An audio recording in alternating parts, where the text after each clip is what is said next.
అనంత కరుణామయుడు అపార కృపాశీలుడైన అల్లాహ్ పేరుతో ప్రారంభిస్తున్నాను. సూర్య అషూరా ఖురాన్ అవగాహనం 5వ భాగం 1వ రుక్కు 4వ వివరణ.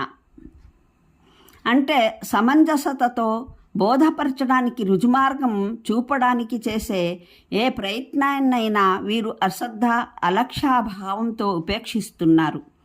ఈ జనులకు చికిత్స వారి ఆంతర్యాల్లో బలవంతాన విశ్వాసాన్ని దించడానికి ఆకాశం నుండి సూచనలు అవతరింపజేయడం కాదు. ఇటువంటి వారితో మరో విధంగా వ్యవహరించాలి. ఎంతగా వారిని బోధపరిచే ప్రయత్నాలు చేసినప్పటికీ వారు అంతగానే ఉపేక్షాభావాన్ని చూపిస్తూ దాన్ని మించి విచ్చలవిడిగా ఆబద్ధీకరించడానికి, తృణీకరించడానికి మరీ ముందుకు సాగి యథార్థాన్ని ఆట పట్టించడానికి దిగజారితే వారికి వారి దుష్పరిణామాన్ని చూపించి వేయాలి. వీరు దీనికే అర్హులు. ఆ దుష్పరిణామం ఏ రూపంలోనైనా చూపించవచ్చు. వారు ఎగతాళి చేస్తూ ఉన్న సత్యం వారి కళ్ళ ఎదుటే ప్రతిఘటనలన్నింటినీ దాటుకుంటూ అధికృత పొందడం ఈ పరిణామానికి ఒక రూపం. మరో రూపం వారిపైకి బాధాకరమైన యాతన, శిక్ష అవతరించగా వారు సర్వనాశనం అయిపోవడం. మరో రూపంలో కూడా అది వారికి రాపురించవచ్చు. వారు కొన్నేళ్ల తమ అపోహలలో పడి మునిగి తేలుతూ ఉంటారు. తర్వాత అనివార్యమైన మృత్యుదశలో పడతారు. చివరికి వారికి రుజువై తేలిపోతుంది. వారు తమ జీవన సంపదనంతా ఏ మార్గంలో యవపరిచారో అది అశాంతం, మిథ్యా మార్గమని. ప్రవక్తలు అలైహిస్సలాంలు అందజేసినది తాము జీవితాంతం పరిహసిస్తూ ఉన్నదే సత్యమైనదని వారు తెలుసుకుంటారు. ఈ దుష్పరిణామం దాపురించే రూపాలు అనేకమున్నాయి. విభిన్న వ్యక్తులకు అది విభిన్న రూపాలలో ఎదురవడం సంభవం. అది అలా విభిన్నంగానే ముందుకు వస్తూ ఉండింది కనుక ఆయట్లో సమాచారం అన్న పదానికి బదులు అన్బా అన్న బహువచన రూపం ప్రయోగించబడింది. అంటే వీరు అపహసిస్తూ ఉన్న విషయానికి సంబంధించిన యథార్థ సమాచారం కడకు అనేక రూపాలలో వారికి తెలిసిపోతుంది అని అర్థం. అంటే సత్యాన్వేషణలో ఎవరికైనా సూచన కావాలంటే ఎంతో దూరం వెళ్ళవలసిన అవసరం లేదు.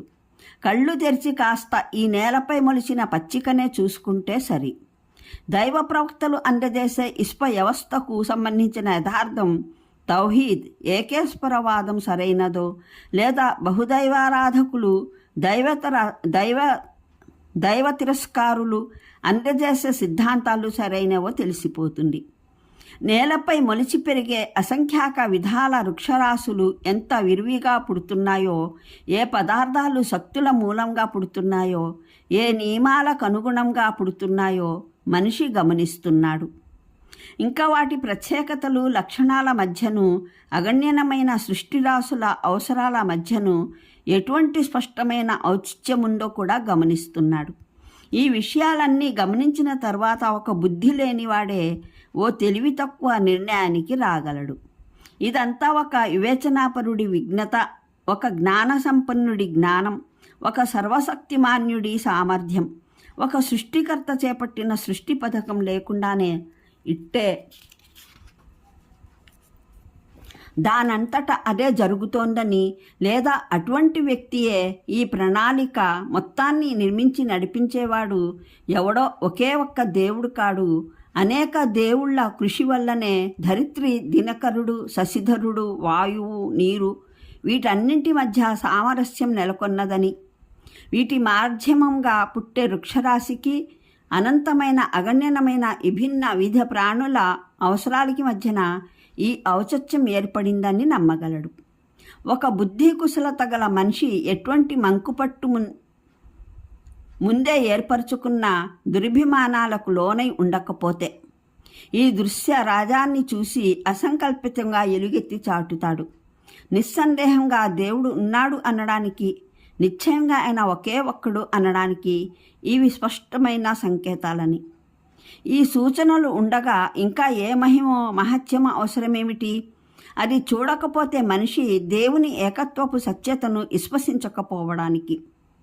అంటే ఆయన సామర్థ్యం ఎంత శక్తివంతమైనదంటే ఎవరినైనా శిక్షించాలని అనుకుంటే ఒక్క క్షణకాలంలో అతన్ని నిర్మూలించి వేయగలడు. అయినప్పటికీ ఆయన కేవలం తన కారుణ్యం కారణంగానే శిక్షించడంలో తొందరపడడు. సంవత్సరాలు, శతాబ్దాల పాటు వదులునిస్తూ పోతాడు. ఆలోచించే, అర్థం చేసుకునే, నిలదొక్కునే అవకాశాన్ని ఇస్తూ పోతాడు.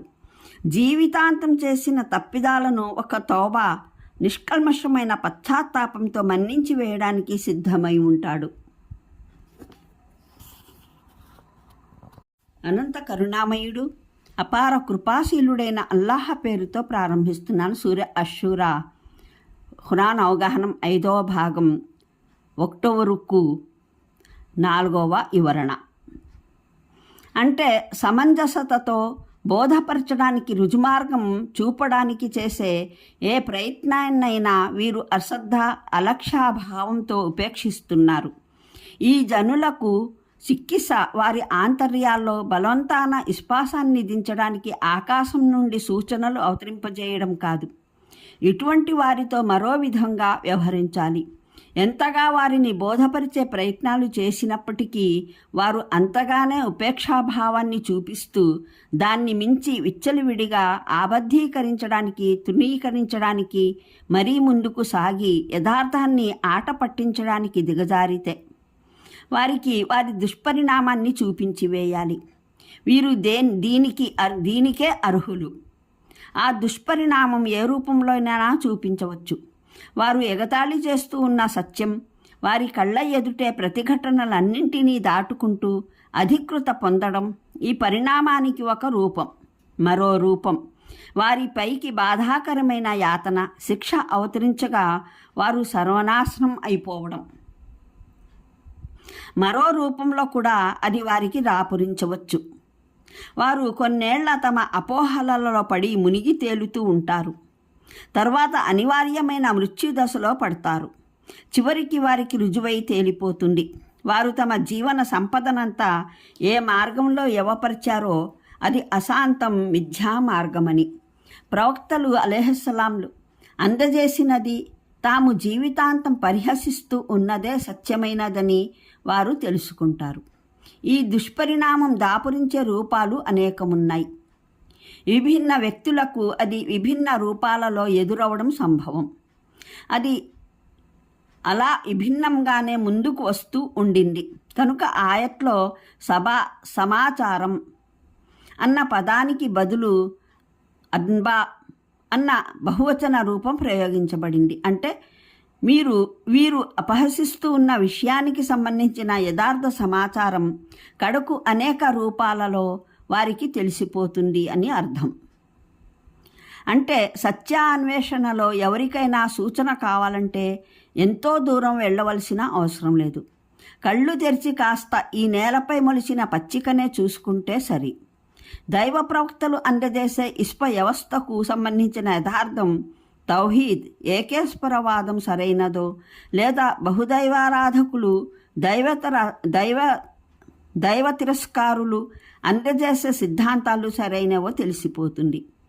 నేలపై మొలిచి పెరిగే అసంఖ్యాక విధాల వృక్షరాశులు ఎంత విరివిగా పుడుతున్నాయో, ఏ పదార్థాలు శక్తుల మూలంగా పుడుతున్నాయో, ఏ నియమాలకు అనుగుణంగా పుడుతున్నాయో మనిషి గమనిస్తున్నాడు. ఇంకా వాటి ప్రత్యేకతలు, లక్షణాల మధ్యను, అగణ్యమైన సృష్టిరాశుల అవసరాల మధ్యను ఎటువంటి స్పష్టమైన ఔచిత్యముందో కూడా గమనిస్తున్నాడు. ఈ విషయాలన్నీ గమనించిన తర్వాత ఒక బుద్ధి లేనివాడే ఓ తెలివి తక్కువ నిర్ణయానికి రాగలడు. ఇదంతా ఒక వివేచనాపరుడి విజ్ఞత, ఒక జ్ఞాన సంపన్నుడి జ్ఞానం, ఒక సర్వశక్తిమాన్యుడి సామర్థ్యం, ఒక సృష్టికర్త చేపట్టిన సృష్టి పథకం లేకుండానే ఇట్టే దానంతట అదే జరుగుతోందని, లేదా అటువంటి వ్యక్తియే ఈ ప్రణాళిక మొత్తాన్ని నిర్మించి నడిపించేవాడు ఎవడో ఒకే ఒక్క దేవుడు కాడు, అనేక దేవుళ్ళ కృషి వల్లనే ధరిత్రి, దినకరుడు, శశిధరుడు, వాయువు, నీరు వీటన్నింటి మధ్య సామరస్యం నెలకొన్నదని, వీటి మాధ్యమంగా పుట్టే వృక్షరాశికి అనంతమైన అగణ్యమైన విభిన్న విధ ప్రాణుల అవసరాలకి మధ్యన ఈ ఔచిత్యం ఏర్పడిందని నమ్మగలడు. ఒక బుద్ధి కుశలత గల మనిషి ఎటువంటి మంకుపట్టు ముందే ఏర్పరచుకున్న దురభిమానాలకు లోనై ఉండకపోతే ఈ దృశ్య రాజాన్ని చూసి అసంకల్పితంగా ఎలుగెత్తి చాటుతాడు. నిస్సందేహంగా